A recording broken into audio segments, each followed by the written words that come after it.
So I was always interested on how to make quicker money, doing less work. Because as a real estate agent in Sacramento, we're selling 100K, 200K houses, and then it all starts with one connection. That's the interesting real estate. One person, one deal can change your life. You just never know. I think early on, as a beginning flipper or early entrepreneur, there's a lot of grit and resilience that it takes. What was some of the challenges that you faced early on when trying to scale your business? Financing is a huge part because we're buying so many at the time.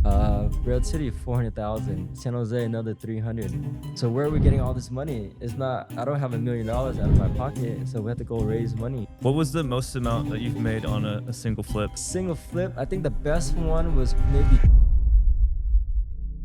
What's up, guys? Welcome back to The Lowdown. I'm your host, Lorenzo Mercado. And today I'm very excited because I got someone who is doing really big things here in the Bay Area. He's a huge developer. He's a wine enthusiast. He does house hacks, many different things. Mr. Tom Tran, welcome to the show. Yeah, thank you for having me. I'm so excited to be here at our live project. So I want to share with you this project and kind of share with you everything we did in the past 10 years.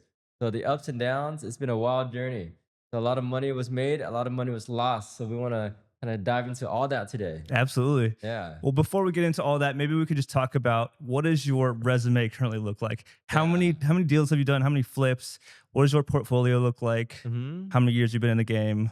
Stuff like that. Yeah, awesome. So I've been doing this since I was 20. I've been in real estate since I was 20 years old. So let's say like 15 years now. So 15 years now. I started as a real estate agent. So that's what really enhanced my skills on how to negotiate, do contracts, talk to people. That's the number one thing in this business. You have to talk to a lot of people because you never know where the next deal will come from. So I did real estate from 20 to about 25. I did our first flip in Sacramento. This is back in the REO days. So we were buying auction properties at the time, 100,000, and then fix it up 20, 30K, put it right back in the market. Sell it for like 180, 200. So that was good, fast turnaround in Sacramento. We probably did over like 50. I kind of lose count because we did so many. So we did 50 or 100.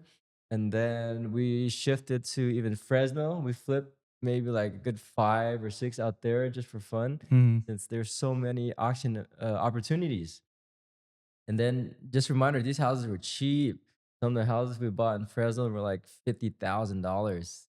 Yeah, but it's in random cities that you never heard about, like Chochilla. Have you heard about Chochilla? No, never. Yeah, it's in Fresno somewhere. Yeah, but it's cheap, 50K. So we picked them up, sold it for 100. We thought that was a lot of profit, but in hindsight, if we just kept some of them, they all went up to like 200, 300 now. All the Sacramento ones that we bought for 100K, they're all worth like half a million now. Wow. Crazy. So the key in real estate is actually keeping sometimes. But how would you know? So going back to our portfolio, what does it look like now? We actually sold a lot of them because we kept on cashing out, cashing out in order to fund the flips. Yeah, so we don't have much portfolio anymore. It's just all in flipping, development, extensions now. Got it. Yeah, the only house we have left, we do have something in downtown. It's more like a passion project. I wouldn't recommend it because downtown there's no income strategy. It's only lose lose. It's more like a passion because we love downtown. We love going to the wineries, things like that. We thought it was a good deal because it was cheap, 650. But then after pouring tons of money, 200K holding costs, the rent doesn't cover the mortgage. It's always a loss no matter what. But it was fun. Yeah. It was fun while we did it. So yeah, so we can talk more about how we actually cash flow. So how we actually cash flow in the Bay Area is we bought a lot of house hacks in the Bay Area. We did like 5 house hacks. Wow. Yeah, What cities? we did Redwood City, we did Santa Clara, we did San Jose, we did Pacifica, and what else? I guess two in San Jose. Yeah, two in San Jose. So it was good timing because we bought it all at the right price. Now, here's the challenge. We bought it with hard money. So even though, let's say we bought the San Jose house, 3,000 square feet, and then we chopped it up to 6 bedroom, 6 bathroom, and we furnish it. So we can show you some photos and links to that. But we were pushing 1,500 to $2,000 per bedroom, depending on the size. So let's say average 2,000 times 6 bedrooms, that's 12,000 a month, right? 12,000 a month. So were you renting these all to individual people, or was it to like families? Yeah, they were all individual renters. So they're usually like single people working in the area, just moved here. They don't have many friends. Hmm. They love that environment to be around other people like them. They just work all the time. They just work, go home, sleep, work. And then they want something nice, furnished, new. They don't have to think about moving furniture. Yeah. So they really enjoyed it. Most of our tenants stayed the 6 months to a year.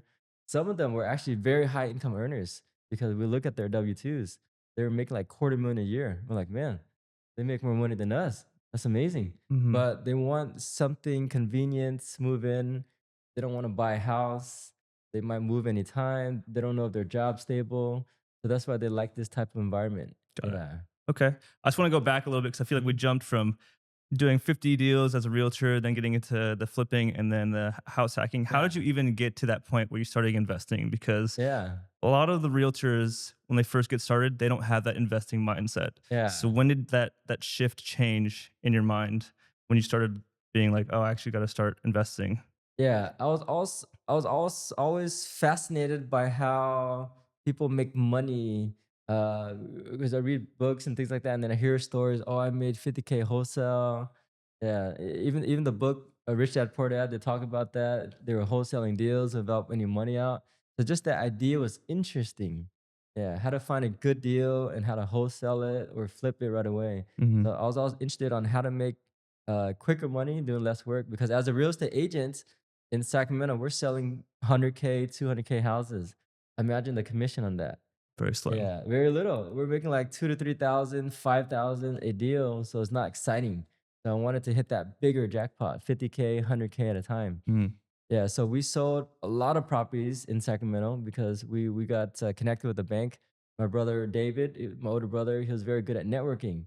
So that goes back to networking. He'll go to all the conferences all across the United States. It's probably like 50 conferences. He went to all of them, network with the bank, say, hey, I'm an agent in Sacramento. Do you need help listing your house? And eventually one person said yes.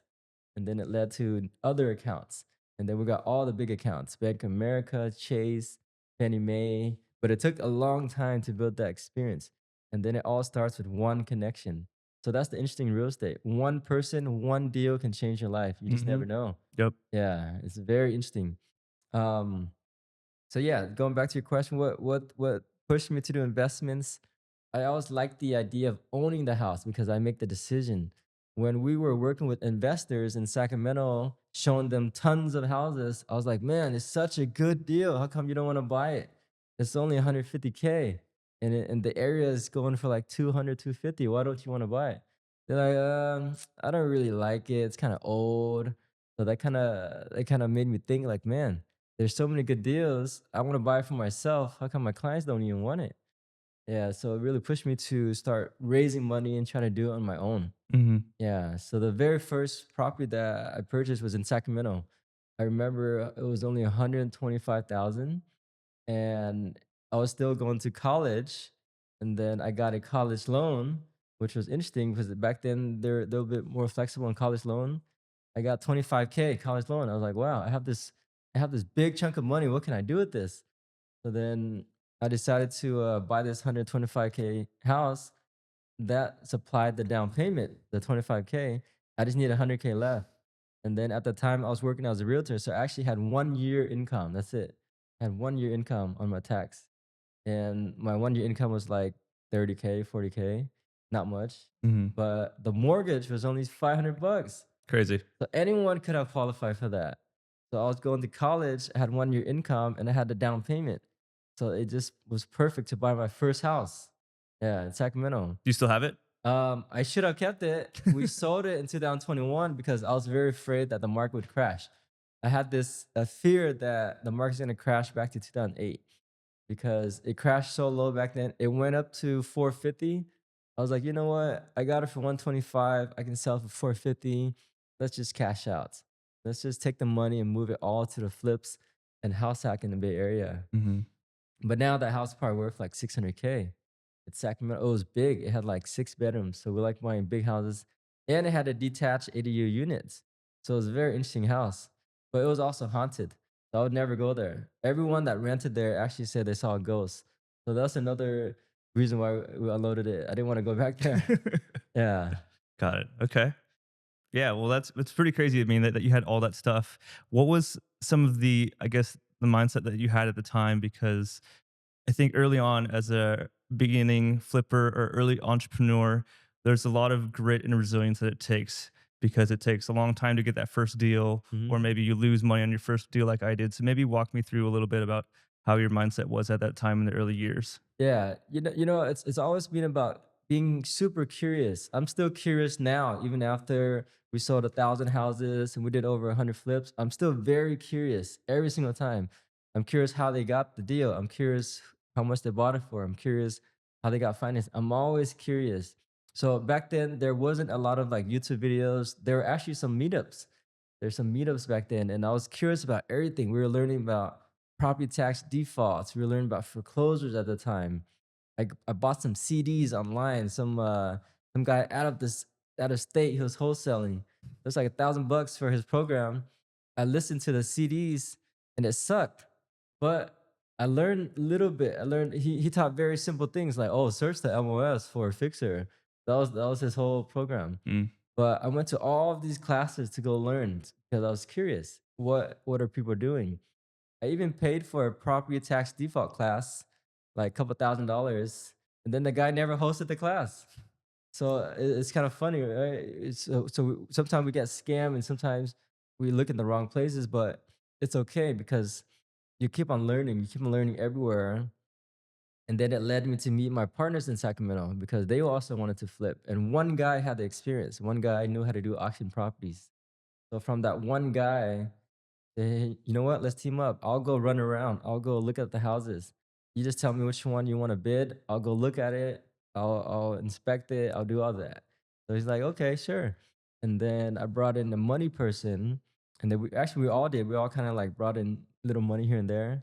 We started with only like 100K, 4 people. That's 400K, but that's enough to buy maybe 2 to 3 houses at a time in Sacramento. mhm, Yeah, so Sacramento had a really good run all the way until 2013, 2014, when all the REOs dried up because we sold them all. We sold over 1,000 houses in Sacramento. So there's nothing left, right? Every agent was selling 1,000 houses. So there's nothing left in Sacramento. So we're like, you know what? We have to think about this life shift. Do we want to build a huge team or continue flipping in Sacramento, where there's not a lot of inventory anymore? Or do you want to shift back to the Bay Area? Because I grew up in the Bay Area. And out here, our real estate agent friends were selling one house for $1 million. They made 25K, 2.5%.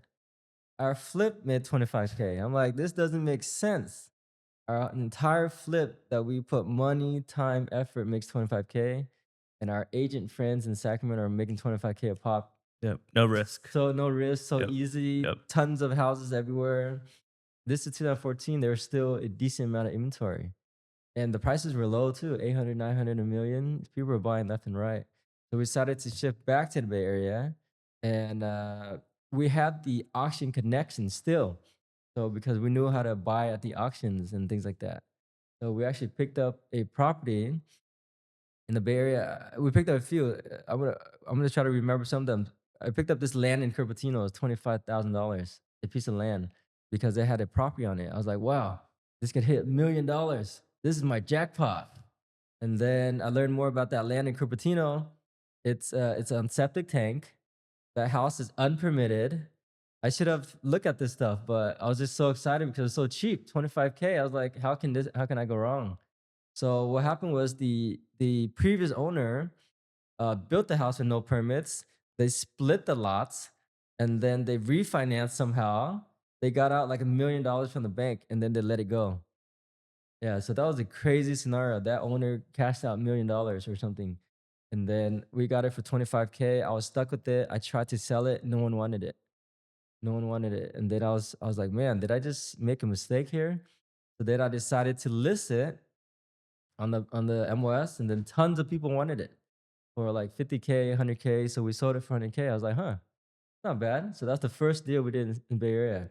Second deal was one in Milpitas. We got it for 650 auction, and Well, Peters at the time wasn't that hot. It only goes for like 900. And then someone offered me, "Hey, I'll take it for 25K." I was like, "Hmm, I never wholesale before, but that sounds exciting. Make 25K." So I was like, "You know what? I'll just sell it to you 25K." And then fast forward a couple years, he extended it and he sold it for 1.5 million. So I'm like, "Man, that's interesting." Yeah, so Bay Area is very interesting. So that kind of leads us to other deals. So the next deal I got was from email blasting. I just email blast tons of agents because I don't know them. I'm coming back to the Bay Area. I'm new. I email blast thousands of agents. One agent actually responded, said, "Hey, I have a deal in Campbell, and it's nine. The seller wants about 900. The area hits 1.1." I'm like, okay, that makes sense. So we go in there. We offer 900. Locked it up. Closed it. Did very little remodel because it was decent condition, 50K remodel. Sold it for 1.2. It actually hit higher than we thought. So we got kind of addicted to it. Wow. We're like, dang, this is good. This is good. So Bay Area actually very high demand. And then that led us to other opportunities. We signed up for a franchise called 100 Bike Quick. They're based out of Sacramento. Some of our friends, they do radio ads, TV ads. So we started spending 5,000, 10,000 a month on those ads. Hmm. And then it actually got some more deals. The next deal we got was in Railroad City. It turned into a house hack. So imagine we got this duplex for $1 million, 3,000 square feet. It's a duplex, 2 units. Decent part of Railroad City, not the best areas, crowded, cars everywhere. But it had two driveways, the alleyway in the front. So you have two separate units in a way. We picked up for 1 million and we got seller finance subject to because his loan balance was 900, so we only had to come up with 100K. So we did subject to take over the house. But we did it wrong because we put it under LLC and then the bank called the loan due the next month. Oh And shit. they were like, "Oh shoot, we need hard money now." But now I learned that you should put it under a trust so then that way the banks don't know because people transfer this to trust all the time. Yeah, so that's the better way to do it is subject to. We could have kept that low interest loan. Our payments went from like 4K a month to like 8K a month Hmm. just because of hard money. Yeah, but that one we wanted to try the house hack because it was huge, 3,000 square feet. So we're like, hey, what if we turn this to 6 bedroom, 7 bathroom? So that's exactly what we did. We turned to 6 bedroom, 7 bathroom, but I didn't understand the true cost of construction because we have that Sacramento mindset. 50K, 100K. We never did anything over that. And then we end up spending almost like 400K. Like, what the heck? How did it add up to 400K? So each bathroom, we have to do new plumbing. Just new plumbing is like 5K per bathroom. So what's 5K times 7 bathrooms? 35. That's like 35K for all the just the plumbing, not even including the actual work yet. So it was an interesting experience. We furnished it. Would I do it again? Looking back, I think we could have just fixed it up, maybe like 50, 100K, put it back in the market for 1.5 and cash out. But how would you know? See, how would you know? So all of these experiences, it adds up to our overall experience to avoid those type of costly mistakes. Totally. Yeah, but I really like the cash flow. We're getting 2,000 a bedroom because Railroad City is next to Facebook and Stanford and all that. Very high demand. We're getting 2,000 a bedroom, and everyone that stayed there were high income earners. We had one guy working at Facebook making 200K. One chef was making like 150K. They just love the convenience of having a move-in ready, brand new, and their own bathroom. Because if you rent an apartment in the Bay Area, 1 bedroom, 1 bath, you're looking at 2,800. So this is only 2K with furniture, month to month, no lease. They can move anytime. Yeah, so they love that. So I think the model worked. It's just we couldn't finance it properly. I wasn't able to refinance. I didn't have high income. I couldn't refinance a $1.5 million loan at the time because that's our total cost. So we just end up selling a lot of those house hacks. We sold it for 1.7. It looks good on paper, but there's nothing left in the end, right? Hmm. Yeah. So that kind of shift our mindset. We're like, you know what? House hack takes a long time. It's high cash flow, but we should find a W-2 partner earlier instead of trying to find it all in the end. That way we can get out of the hard money loan right away. Yeah. Yeah. One thing I really love that all those different experiences that you did early on, it seems like you just really took action and didn't Mhm. overanalyze and overthink it. I think that's a lot of thing that a lot of people have issues with is Yeah. that especially if they've never had their first deal. They just think about things for a really long time. They're like, "What if this goes wrong? What if that goes wrong?" And they never ever take action. Yeah. You, on the other hand, it seems like you're always taking action, and then you kind of just learn from the experience. And I think Yeah. that's what a lot of your success is attributed to. Would you agree? Yeah, yeah, it's kind of good and bad because if we never do it, we won't learn. Um, but looking back, maybe we should have partnered up with more people with more experience because I think that's what worked in Sacramento. I partnered with that guy that know how to do auction, so that kind of pushed us in the right direction. And then one partner knows construction really well that pushed us. But when I moved to Bay Area, it's all new contractors, new everything. So everything was expensive. Hmm. So it's good to push yourself and take action, but it's also good to get a lot of mentors, that people that really want to share. A lot of people don't want to share. That's like their secret. So you gotta keep on finding the right people that want to share. Even like this podcast, we're sharing a lot. You're interviewing people, so it's good that you find those type of people that actually want to share and lead you in the right direction. Hmm. Yeah, very important. Otherwise, looking back, if someone told me, "Hey, it's gonna cost 400K," I probably wouldn't have done it. Yeah, I was being kind of naive. I was like, "It's only 200K." Everything in my head was like 200K because that's a lot of money, but it ended up being a lot more with time, permits, holding costs, all that. Yeah, so it's good and bad, but it's still better than doing nothing. Some people just sit around and wait for a deal, like, "Oh, I can't find a good deal." There's not many good deals. You kind of have to make the deal, force the deal, right? You kind of have to make it and try different things. Would you pay 5, 10 grand for a marketing company that you don't know exactly what they're doing? They just say they'll get you leads, right? We just kind of, hey, let's just try Try. it. 10 grand. It's a gamble. If we get no deals, we lose 10 grand. If we get a deal, we make 100. So it's okay. It's all trial and error. Yeah, try and error. We actually got a lot of deals from them. I think we probably got like 4 to 5 deals from that franchise. So it paid for itself until COVID happened, right? COVID happened, and then no one's really um, showing their houses or having visitors anymore. So that completely halted. So we just stopped marketing at that point. Hmm. Yeah. Okay. What was the most amount that you've made on a single flip so far? A single flip. I think the best one was maybe Piedmont because we bought it for. I'm trying to remember the numbers. One or even like 900. Then it sold for 1.5. That was a crazy one. And then it was a big remodel, like 200, quarter million or something. But it was such a high demand area at Piedmont. And I would never imagine it's only like a 3 bedroom, 1 bath or something. It hit 1.5. Wow. Yeah. So that was a big cash out. So, and then we split with our partner half half. So it was good money for a quick 6 months project. Some of the easier ones, though, we made like 100K wholesale, so that was pretty nice. And we didn't intend to wholesale. It's just people offered us over, and then it was tempting. I was like, huh, we're about to flip this, so we're gonna make 100, but someone just offered us 100K over right away because we got it so low. For example, Hayward we got for 450 with the squatter. We had to evict the squatter, and then when we got the squatter out, someone offered us 550 right away because they want to keep it as a rental. We're like, okay, we're gonna fix it. It takes 4 months, and we make 100. Why not make it now? Yeah. So sometimes in real estate, it's better to make the money now than later. Yep. Speed of money. Yeah, because you don't know if it's truly profitable until the end. Hmm. Yeah. So fast forward, how many products we did? Let's say it's got to be around 100 because we do our own flips, we do partnership flips with other people, and then we product manage for flippers here and there. So you count all those products, it's probably a lot. Sacramento is already 50 projects. Yeah, from 2012 to about 2014.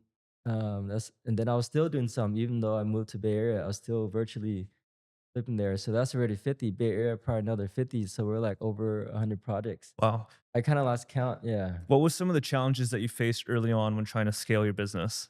Yeah. Scaling, financing is a huge part because we're buying so many at the time. So during our house hack period, imagine each house is taking 300 to 400K to remodel, and then we can't refinance. We're kind of stuck. So the Pacifica house, 200, quarter million. Red City, 400,000. San Jose, another 300.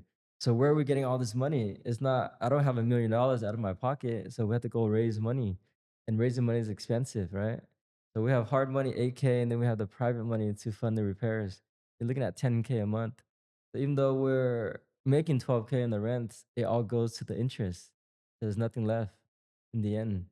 Yeah. So in the beginning, when you're trying to buy as many products as you can, yes, and then you're trying to manage your funding, and then it kind of runs low. So what do you do, right? What do you do? Do you raise more money or do you sell some? I had this vision that I wanted to keep all of them. I wanted to keep all these house hacks because we put so much money into it, and it's good cash flow, but it's hard to keep. Sometimes you have to let some go. So I think we should have sold some first, get the money back, and then be more comfortable. But we try to keep all of them. Yeah. So the only one left is the Santa Clara one, since my brother was able to get into a conventional loan, a VA loan too. So that was really helpful. Mm. Yeah, Yeah. it seems like raising capital is essential for any business, Yeah. whether it's flipping or these big companies like Amazon and stuff like Hmm. that. Everyone runs out of money. Exactly. So, Exactly. especially if you're trying to scale, that's what you got to do is just start bringing in other investors. Yeah. What are some key things that you think have been helpful to get you to allow or to get you to raise capital from other people? Yeah. Is it just having a really good deal? Is it the way, how do you like present it to the investors? Like, what's some advice you can give to someone who's never raised capital before? Yeah, the main thing is showing that you're doing it, because if you're showing that you're doing it, you never know who's watching you.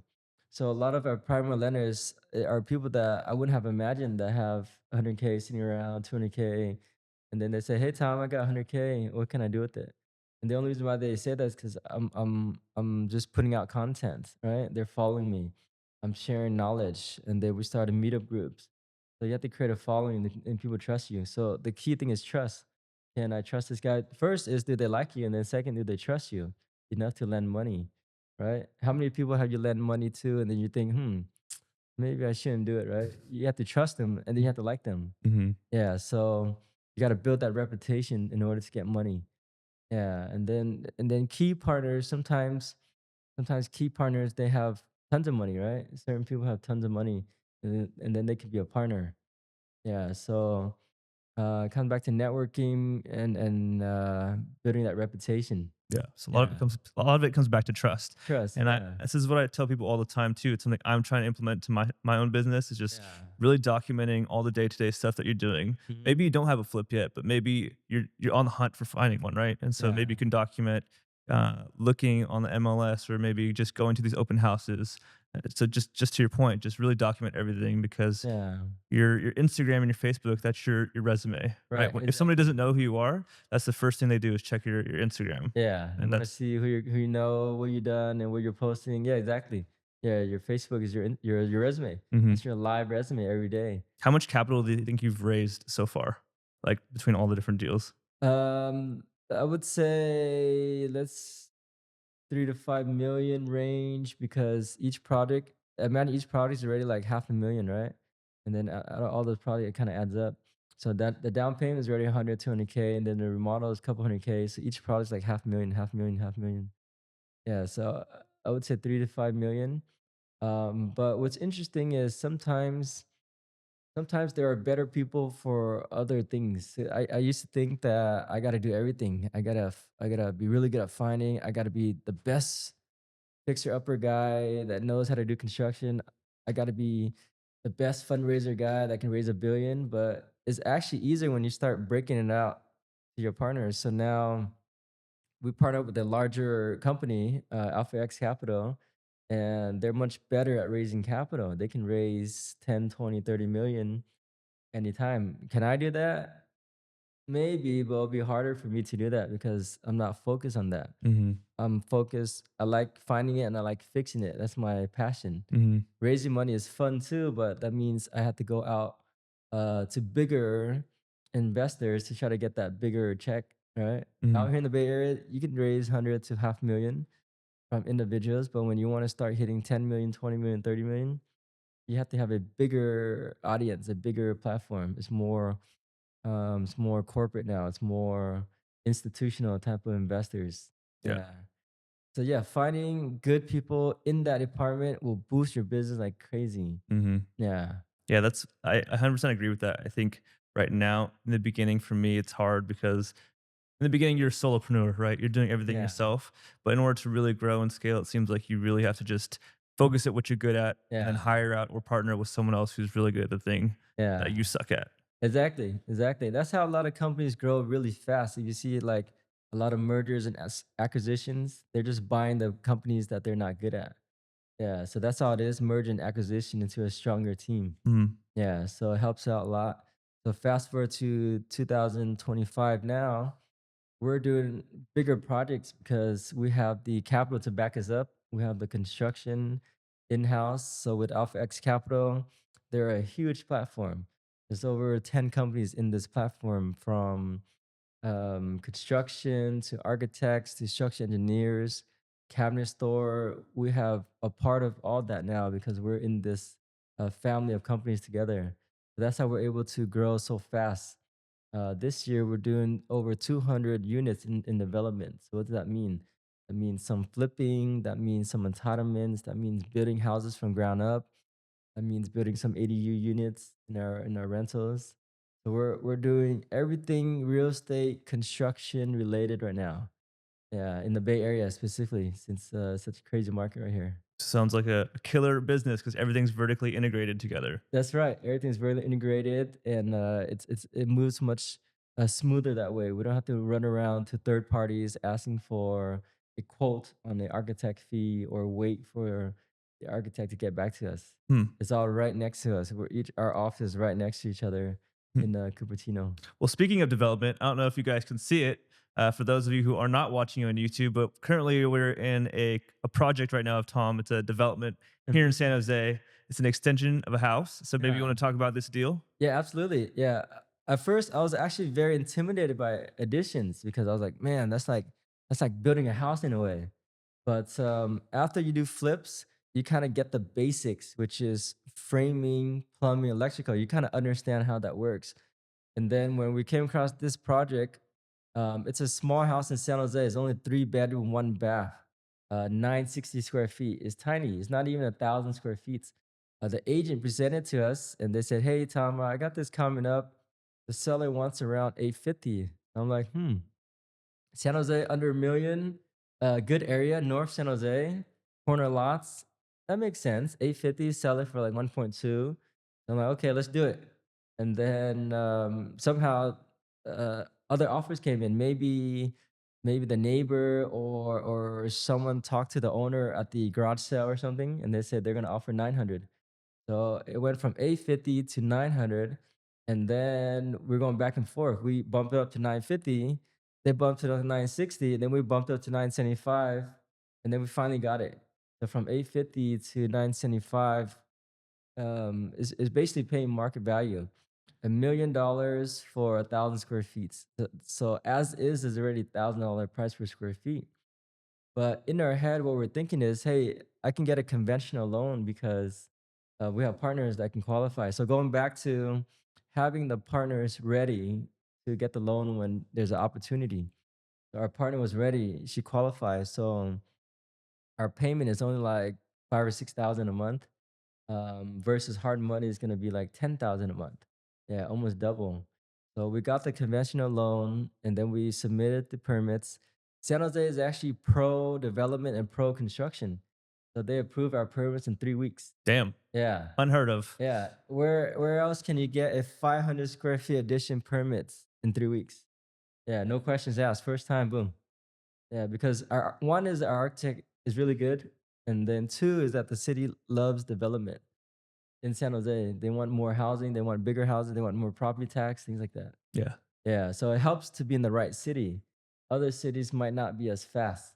Anywhere in San Jose, you can extend your house 500 square feet in 3 weeks. Yeah, and then now we got the permits, so we're like, okay, we haven't done an addition before, so where do we get contractors? Where do we get this foundation to be poured? So we call our landscaper subs to say, hey, you have any foundation guys? Because foundation landscaping kind of goes hand in hand. It's just concrete. Mhm. It's just digging and concrete. So our landscaper guy referred us to someone 30K for um, foundation, which seems reasonable. 500 square feet, 30K. Okay. We're like, okay, let's just do it. We don't know how much this is going to cost. We're just assuming in our heads it's going to be around 300K. Why is it 300K? Because the addition is $300 times $500, 500 square feet. So that's 150 already, right? Hmm. And then we got to fix the main house. So that's 150. So our budget in our head is around $300,000. Yeah. So let's say the foundation is already 30K.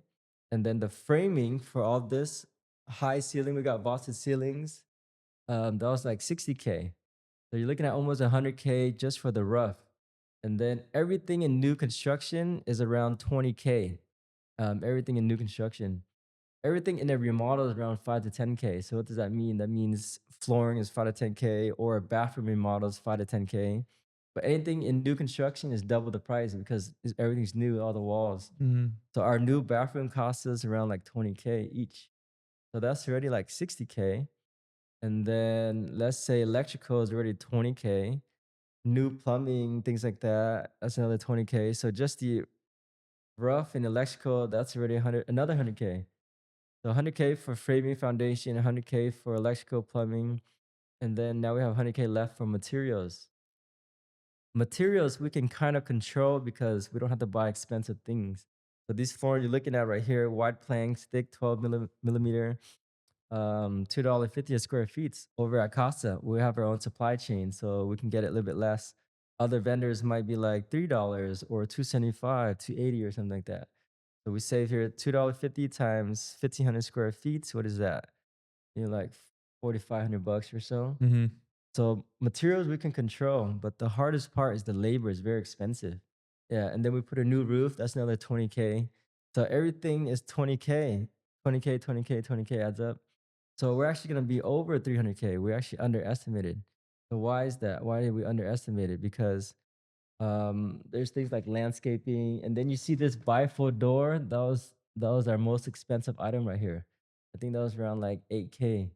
It's about $1,000 per linear foot for the bifold door that folds all the way out. Hmm. Yeah, which we love that because it's a great selling feature. Totally. A lot of flippers don't want to take that gamble on expensive features, but we love doing these crazy expensive one feature. That's it. Just have one crazy feature that people like.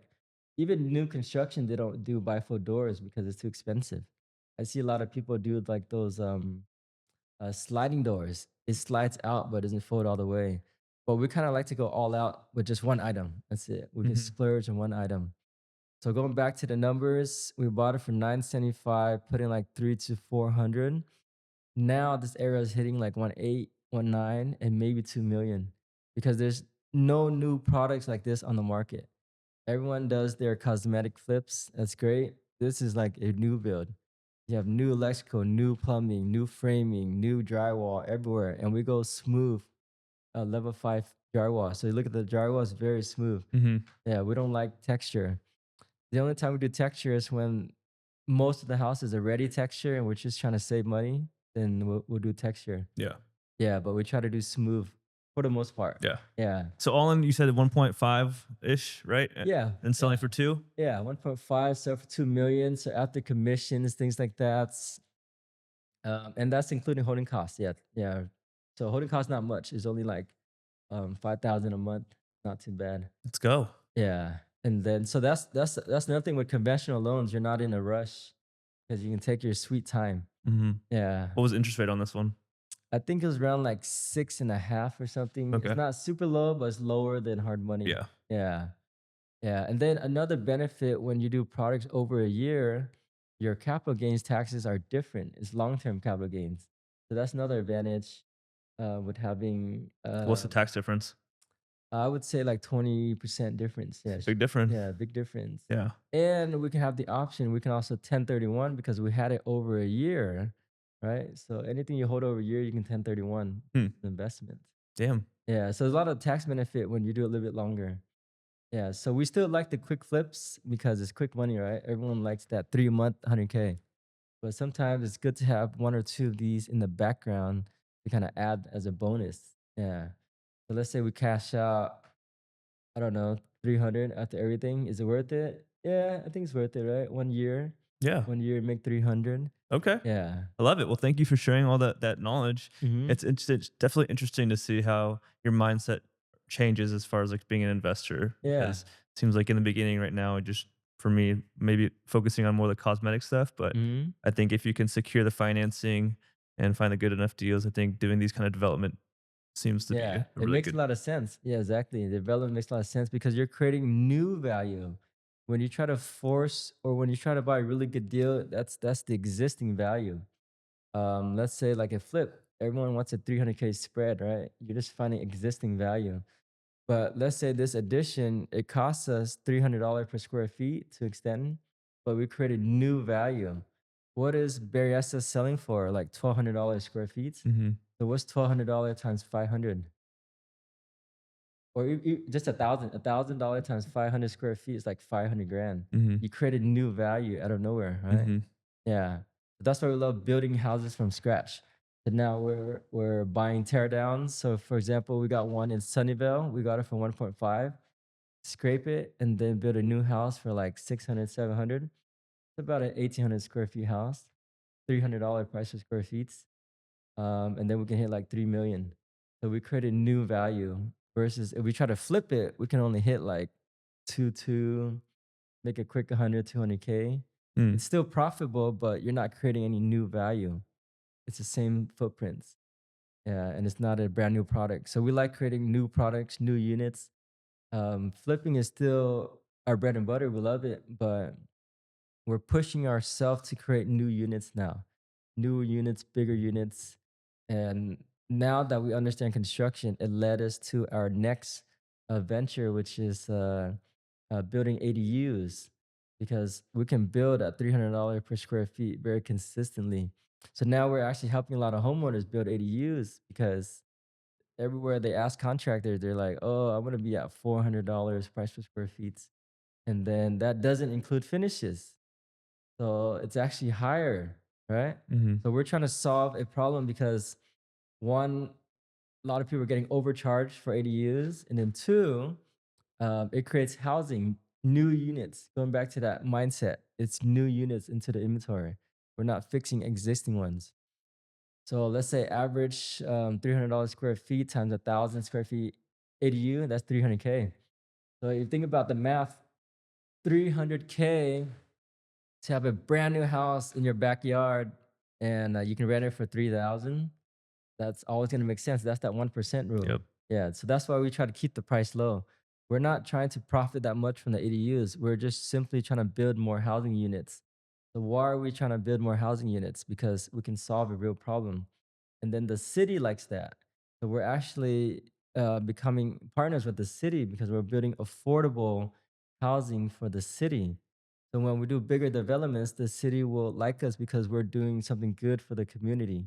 So it's all a greater vision. If we create 1,000 ADU units for, let's say, San Jose, then San Jose might like us a little bit more when we try to do bigger developments. So it's a win-win for everyone. Yeah, I love that. I mean, Yeah. I think it's very easy to get into real estate because you're just so focused on the money and the lifestyle Yeah. change. But it seems like you're obviously serving a bigger purpose, which is the shortage of housing that we have here in the Bay Area. Yeah, And so, exactly. and so do you think that that sense of fulfillment has really helped you with your success? And it's more than just a financial success at this point, right? Yeah, yeah, exactly. Money, you can make money anytime and then you can lose money too. We lost, let's say, 200K on a project. So money's kind of interesting. It comes in and out. But what are we all doing this for at the end? Hmm. The experience is great. Now I know how to make a nice house. So in the future, I would like to build my own house because I have the experience. So we're creating housing for ourselves. We're creating housing for our friends. A lot of our friends, they're getting ripped off by contractors or they don't know where to go. But we have the resources now. We have the architects, we have contractors, we have materials. So it's kind of cool to help all of our friends and community kind of reach their goal of having their dream house. Hmm. Yeah. But then it's interesting because at the same time, it's expensive. So how does someone afford a $2 million house, right? So, but at the same time, a lot of people have big down payments, or they can trade equity for another house. So that's something we're trying to solve. Even though we're selling this house for 2 million, the buyer that's gonna buy it might be comfortable financially, but that's not affordable for a lot of people. Yeah. Yeah. How many of your friends can afford $2 million? even for me, I don't live in a $2 million house, right? No. Because it's financially it doesn't make sense. That's like ten to $15,000 a month. I'm thinking as an investor, if $10 to $15,000, I can travel anywhere in the world. I can um, use that money for marketing or something. So we don't want to be wasteful with money. So that's why it goes back to the ADUs. We can build ADUs at $300 square feet times 1,000. That's a decent size for a family, three bedroom, two bath. So we're creating affordable housing units for all of our friends and family, right? Mhm. That is a good product that I can place a family in or refer to a friend, be like, hey, we just built this ADUs, 3,000 a month. You want to live there? Yeah. Yeah. Or in the future, we are going to canalize the ADU. So a lot of cities allow you to split the ADU and sell it separately. So we created a brand new unit that's affordable. It costs 300K, but you can sell it for maybe 700, 800, 900, but it's still affordable. It's constantly going back to that same theme. We're creating new affordable units for everyone that needs housing. Mhm. And the people that could afford a $2 million house, we still supply that, right? We do nice finishes, permitted, beautiful upgrades that we would want in our own house. Yeah, so we're creating two type of products: the high-end product for the um, niche luxury buyers, but realistically, most of our friends and family can only afford an ADU, which is okay. I Mhm. would love to live in an ADU myself. Just like Elon Musk, he lives in a tiny house, supposedly, right? Mhm. He lives his own tiny house. So that's the idea there. We're just trying to create thousands of affordable units because that's easier to sell and that's more attainable for more people. Not everyone can afford these $2 to $3 million properties, Mhm. but it's a passion to do it. Well, I love Yeah. everything that you're doing. Doing a lot of things selflessly and just giving back to the community. So feel honored to be witnessing it. Yeah, yeah, yeah. Thank you. Yeah, and it's a fun journey. It's a fun journey that we love sharing. So we love teaching, and we want to encourage everyone to learn about construction, exactly what you're doing right now with your flips and your fire damage, things that, because those construction experiences is only gonna grow, grow, grow, grow. Yeah, you're gonna understand how to build a house from scratch, Mhm. and it's not that intimidating. People are always scared, like, oh, who do I call? Is it expensive? What if this happens? What if that happens? A lot of things can happen. Your house can even burn down. We saw the huge fire in the El Camino apartments. The whole thing burned down. It could happen, right? But what do you do after that? Just build it back again because you know how. Mhm. Yeah, anything can happen in real estate. You can have a homeless guy break in and start a fire and burn this whole thing down. And then what happens? Build it back. You're gonna lose money. It's okay. Make money in the next one. Yeah. You can't control those things. It's gonna happen. You're gonna lose money for the most random reasons that you never thought could happen. Yeah. But But it just those setbacks are what you learn from the most. yeah. Just like You my just first keep flip. on moving. Just keep on moving. Move on to the next one. Yeah. So what advice would you give to someone who's brand new, looking for their first one, or looking to get into real estate, doesn't really know what to do? What advice would you give to someone who's fresh? Yeah, yeah. Maybe shadow someone right away because they can lead you in the right direction. Try to soak in a whole bunch of knowledge. Um, Even though you're soaking in knowledge, it doesn't hit you until you actually put money in the table. So you can lend money and then it starts to hit you like, oh man, my money's stuck here. Am I gonna get my money back? How's it growing? So unless you put money, unless you pay for it, you're never gonna learn. If you even if you shadow someone all day and you don't have money in the game, it doesn't feel the same. Mhm. Yeah, you don't feel that risk factor. So dabble in a little bit, 5,000, 10,000 to really feel it. Yeah. Yeah. And another thing I think to add to that is find someone who's doing the things you want to do, but Mhm. also try and provide value as much as you can to them. So whether that's Yeah. volunteering to work for them or do any things that they need to do, Yeah. or maybe say they're really busy and they need help finding deals, maybe you just bring the deal to them. Exactly, exactly. Yeah. Add some value, help them out, offer a hand. Yeah, you never know because everyone needs help with something, right? You just Mhm. gotta figure out what they need help with. You don't want to bother them all the time and ask a bunch of questions Mhm. to kind of see what they need. Yeah. What advice would you give to someone who's done a few deals but is looking to scale up like how you have done now? Yeah. Let's say someone that's already doing 10 deals a year. Um, there's multiple ways to look at it. You can do more deals, let's say 20 or 30, or you can try to do less deals and make more money. Yeah, so that's what we're trying to do now. We're trying to do less deals. I'm happy with maybe one or two of these flips, extension flips a year, and then try to cash out 300 to half a million on each one Mhm. because I can take my time. I'm not rushing to flip it, and then I can build a beautiful product. I don't have to rush. And like a flip, you're rushing every day. Every day you're losing like 500 bucks in interest. Yeah. Yeah. So less deals, more money. In order to do that, you have to buy in expensive areas. So we used to buy everywhere. All right. Every time we see a deal, oh, I want that. I want that. I want that. We did a deal in Vallejo.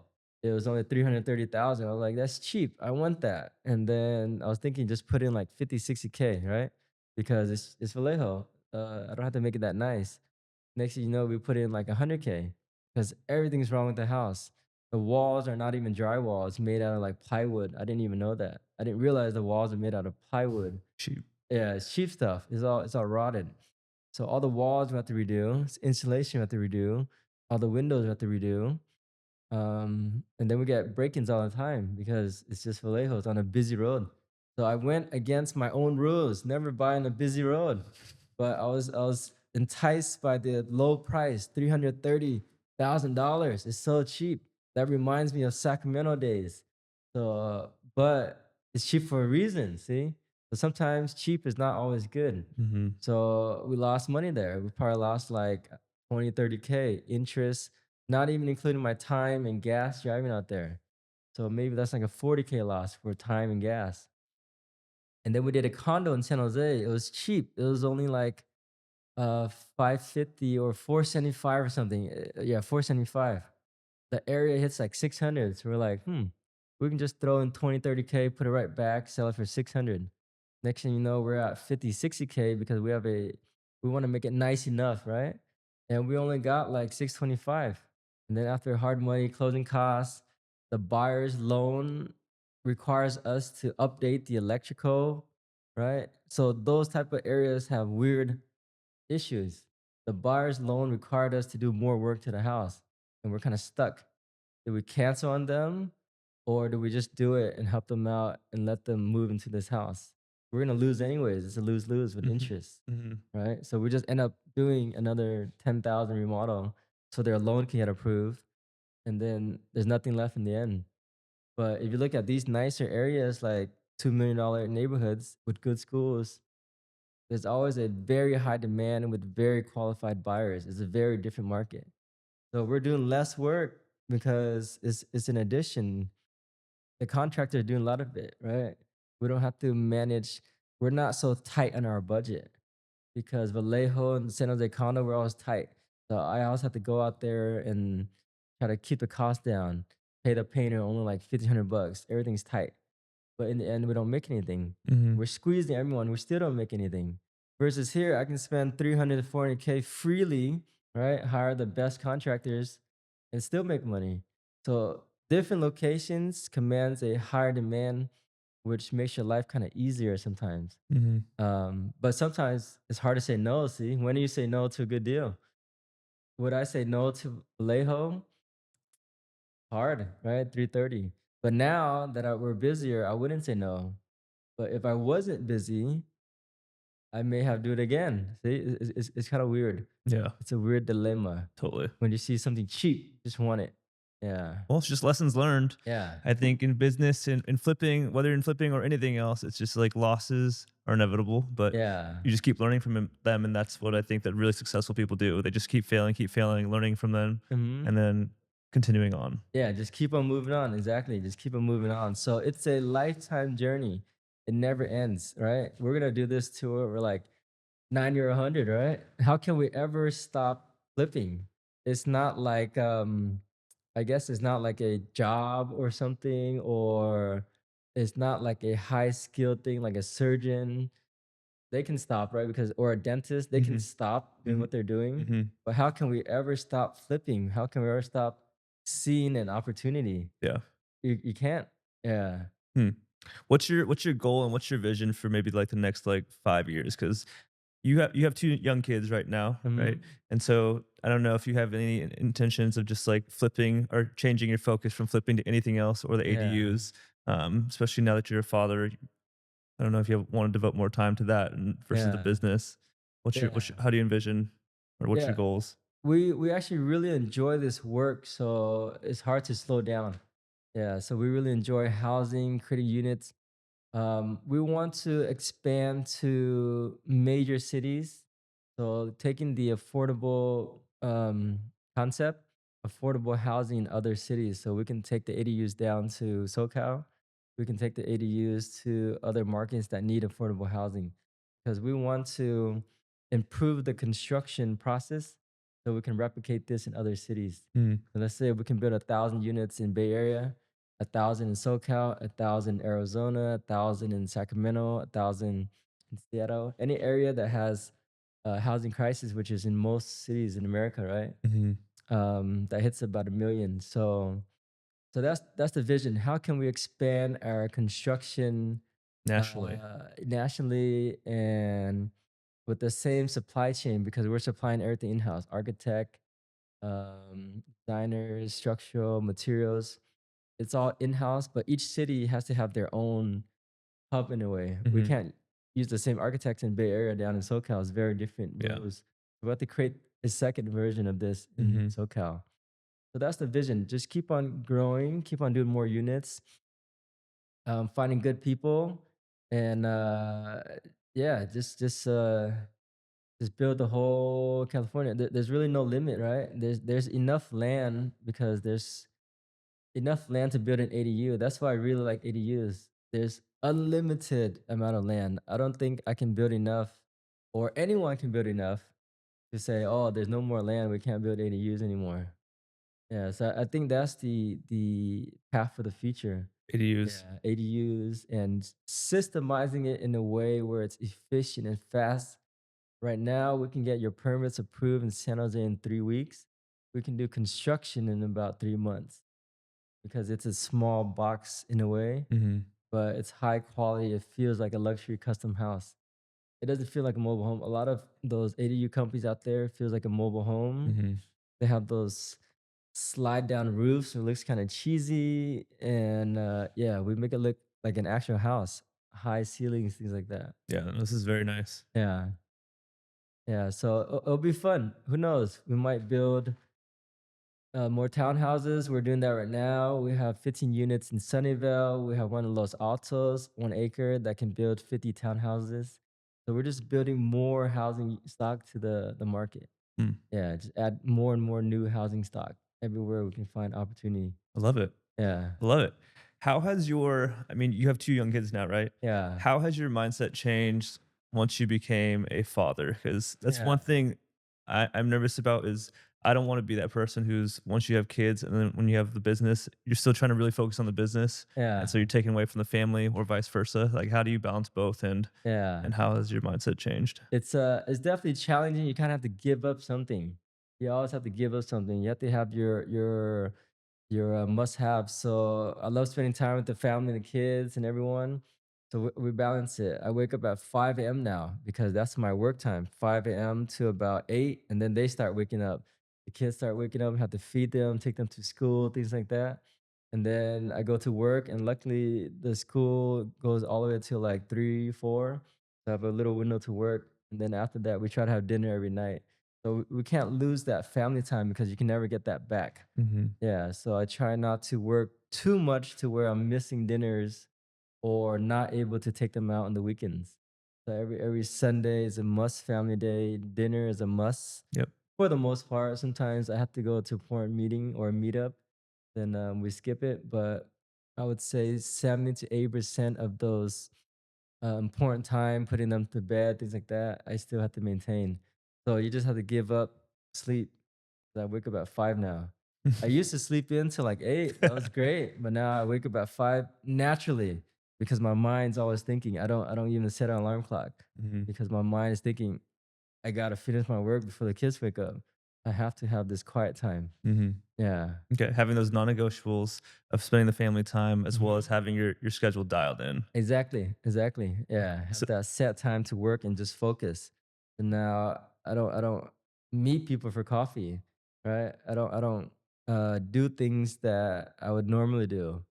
Um, Simple things that you take for granted, like a haircut. Maybe I can stretch it out. I don't need to get a haircut every month, or even go to the groceries. I don't do that as much. Mhm. I just try to buy it online. So you skip a lot of. You start saying no to a lot of things. Mhm. Yeah, Being very intentional with your time and your exactly. actions. Yeah.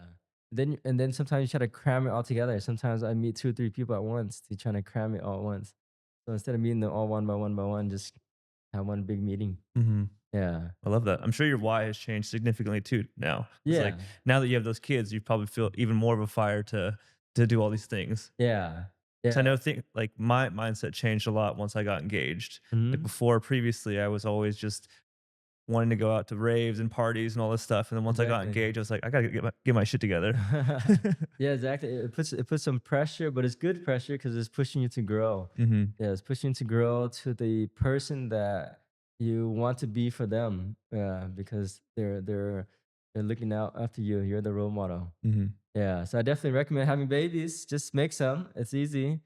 Takes 5 minutes, and then it'll change your life. 5 minutes can change your life. Yeah, definitely recommend it. Love it. Well, Yeah. I'm definitely looking forward to it. My wife and I are gonna start trying later this year. Yeah, very nice. Yeah, this is the year. Awesome. Um, yeah. I know you can't predict the future. Mhm, Obviously, we have Trump in office now. What are your mhm. predictions for the real estate market moving forward in the next like Yeah. 12 to 24 months? 12 to What do 4. you predict as far as interest rates? Yeah. I don't know, just anything with the real estate. If you had a crystal ball. Yeah. It's interesting. Even for myself, I hear all the news. I hear people's evaluation and the market, but every single year, everyone's wrong, right? They keep on saying the market's gonna drop. There was little dips, yeah, in the past couple years. There are some dips where it slowed down and everyone freaked out, but then it rebounded right back up. So this is the craziest year because we never seen buyers pay this high in multiple areas in the whole Bay Area. We're seeing Sunnyvale 1,400 square feet hit 2.5. That's crazy. Santa Clara's hitting 3 million if it's decent, good schools. Like, huh, that never happened before. Berryessa right now hitting 2 million. That's unheard of, right? Milpitas hitting 2 million for average 1,500 square feet house. So all these neighborhoods are hitting the $2 to $3 million mark that would never imagine. Even fixtures uppers are hitting like 1.5, 1.6. Yeah, so these prices are just crazy. Can it slow down? Yes, it might slow down. But even if it slows down 10%, that's still higher than the last couple years, right? So it's just crazy. Even if it slows down 20%, what's gonna happen? Buyers would be like, huh, it's 20% lower than this peak, so I'm still getting a good deal. So I'm still gonna buy it. The demand here is too crazy. Everyone has money. Mhm. Everyone has half million to a million down payment on average. Yeah. So how can the market slow? The only way I think it could slow down if there's tons of job loss and people lose all their stock value and things like that. But even with that happening, there's the second wave of buyers that's been saving their entire life trying to get into a house. So the first wave are the active income earners, right? And then there's a second wave of people that have money just saving, saving, saving. And then there's a third wave of people that already own a house that can sell their house to get another house. So there's three waves of buyers ready to go in this market, Bay Area. Because Bay Area is so unique. There's no inventory. There's just nothing for sale, right? Yeah. The population is like a couple million. And any given time in Santa Clara County market, there's only about 800 houses. Mhm. Out of those 800 houses, there's only like 300 that's under 1.5. So how can 300 inventory at any given time supply these millions of residents? Impossible, right? So unless we see the inventory hit like 2 to 3 thousand at a time of inventory, but we have Never never happened. seen that. That never Yeah. happened. Yeah, So so you can't. your prediction appreciation is just gonna keep going up. I think it's gonna hold steady because this year the prices is so high that it's just mind blowing. It's like, can it get any higher? Maybe, but it's gonna hold steady for sure. Even if it drops 10%, that doesn't affect us that much. Mhm. It's still expensive. Mhm. If this $2 million house drops to 1.8, it's still expensive. It's not on sale. Yeah, so I think it's gonna hold its value firmly for a long time. Okay. It's very hard to drop. Yeah. Yeah. Yeah.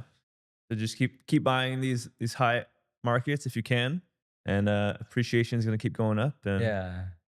Yeah, exactly. Just try to hold it, try to do additions, try to add value. I think mm, that's how you'll make money in this market. love it. You really have to figure out how to add value because everyone is a flipper now, Yep. right? Every realtor is a flipper. Every investor out there say, "Hey, do you have any off markets?" Yep. Yeah, I get texts all the time from random people like, "Hey, blah exactly. blah blah. I'm looking for off market. Do you have anything?" I get spammed that all the time. Yeah, every day someone's looking for a deal. Yeah, there's thousands and thousands of flippers out there. Yeah, so now we're gonna push every flipper to think bigger and go to the next step. So we're gonna turn thousands of flippers into uh, addition flippers, right? Mhm. Because you can do that anywhere in the Bay Area. Mhm. That as long as you buy a little bit low, you can do that in Los Gatos. Our friend did one in Los Gatos. He made 1 million net after extending in Los Gatos. Wow. That's crazy. So we don't have to compete in a small fish tank in a way, right? Mhm. If we just think bigger and say, hey, look, why don't we extend every single house that we can find and really add some true value, 1 million spread? Yeah, that's more exciting, right? Yeah. So we're gonna convert. We want everyone to have that mindset. And then after you have that mindset, you think, okay, maybe I can split the lot. So this year we're doing a lot of SB9 lot splits with homeowners because they don't know how to split the lot. They don't know construction. So we team up with homeowners and then we split the lot and then we build it out for them and then we sell it 3 years later. It's a long-term game, yes, but it makes sense financially. Your build cost is gonna be 1 million, but now you have a $3 million brand new build. It's always gonna make sense, right? Mhm. Even though it takes 3 years, but you turn it into a $3 million product. Yeah, where else can you turn 1 million to 3 million in 3 years, right? Mhm. So new construction is the way to go. Yeah. So one day we'll all eventually build together because we can't build enough housing units, Mhm. no matter how fast we build. 1,000 units sounds like a lot, yes, but that's only 1,000 families. That's not a lot of people, Mm. right? There's millions of people in Bay Area that need housing. A lot of people are still renting apartments. Who wants to live in an apartment for the rest of their life, right? Yeah. An ADU is always going to be better than apartments because you have your own space, you have your backyard, you're not connected with the walls. So I think our vision is small compared to what we can all do collectively. What if everyone builds 1,000 ADU? We'll have 10,000 units. Is that still enough? Mhm. Probably not. There's 15,000 houses burned down in LA. So even if we built 15,000 ADUs or houses, that's only enough to cover what's lost. Mhm. What about the existing population? It's never enough housing. So that's why I think we're gonna be in this business for a long time. Yeah. Yeah. Well, I appreciate you sharing all that insight. I'm very excited to see where everything goes, and it seems Mhm. like definitely ADUs or extensions are the huge play. Yeah. Hearing it from yourself and a lot of other investors I talk to is just the ADU play. So if you can learn it Yeah. now, I think you're gonna have a lot of success. Exactly. Yeah. Get the ADU down, get the SB9 down, learn about construction because construction is what's gonna make you wealthy. Yeah. You can make the deal. You don't have to find good deals. Mhm. You make the deal by adding value. Love it. Yeah. Yep. So let's do it. Let's Let's build the whole Bay Area. let's do it, Tom. Yeah. I'm excited. All right. So, the very end of the show, I just like to ask some rapid fire questions. Being that this is a Mhm. podcast, do you have any favorite podcasts besides The Lowdown? Do you have any other favorite podcasts or books that you listen to that help Yeah. change your mindset or that you listen to regularly now? Everyone listens to Bigger Pockets. That's a big one. But I like listening to like random stuff, like history or philosophy or random podcasts. Okay. I like to change the thought process sometimes. We just think about real estate all the time, real estate, real estate. Yep. But if you listen to other ideas, it actually makes you more diverse. I listen to random ones just for fun. Yeah. Okay. And watching documentaries. I love documentaries, learning about this world around us and just different topics that you never think about. Because we listen to the same stuff every day, but 90% of the stuff we consume is repetitive, right? But sometimes watch something random, watch something about the ocean, watch something about spaceships. Just watch random stuff. It'll make you sharper. Hmm. Yeah. Okay. What's the best piece of advice you've ever gotten? Best piece of advice ever gotten is always be curious and always be interested instead of interesting, Mhm. because you don't want to be the most interesting guy in the room, right? No one wants to work with you. But if you're interested in other people and you're curious about them and you want to learn about them, it actually makes you more successful because they want to work with you. Mhm. Yeah, you never want to be that interesting guy and always say, "Oh, I know this, I know that." There's some guys like that. No one wants to work with them because they're a Mhm. know-it-all. Yeah. So you always want to be curious, be interested in people, ask them questions. Mhm. Yeah, So what it all comes back down to is relationships, being humble, always having the abundance mindset. Tom, yeah, very honored to be your friend and see everything that you're doing. You totally represent everything that is the abundance mindset. You're always giving to other people, always willing to show something new to someone. So I really appreciate you coming on the show and yeah. bringing value to everyone because I think a lot of people can learn a lot from this. Yeah, yeah. Thank you for having me. It's an honor to be here, and we always like to teach because if we can teach and prevent someone from losing money, that's always a good feeling. Yep. Because we made a lot of costly mistakes, so maybe that's why we made that mistake, so we can share and prevent that for someone. Yep. Just all learn from each other. Yeah, Don't gatekeep and just, yeah, just keep sharing with each other. yeah, yep, yeah. Well, Tom, if people want to get a hold of you, what's the best way for them to connect with you? Yeah, I'm on Instagram, Thomas the Builder, Tomas, Thomas the Builder. That's very easy to find me. Okay, Phone number is very easy, 408 200 0020. let's go. And we also have Yeah. a big event coming up next Wednesday. That's right. We have grand opening in Cupertino, our new 10,000 square feet office. We want to invite everyone because we want to show you what a systematic operation will look like, from design, to architect, to construction, all in house. Awesome. Yeah. Well, well, everyone, I hope you guys enjoyed the show. This is Thomas, Tom the Builder, and I'm Lorenzo. The Slowdown. Peace. All right. See you next time.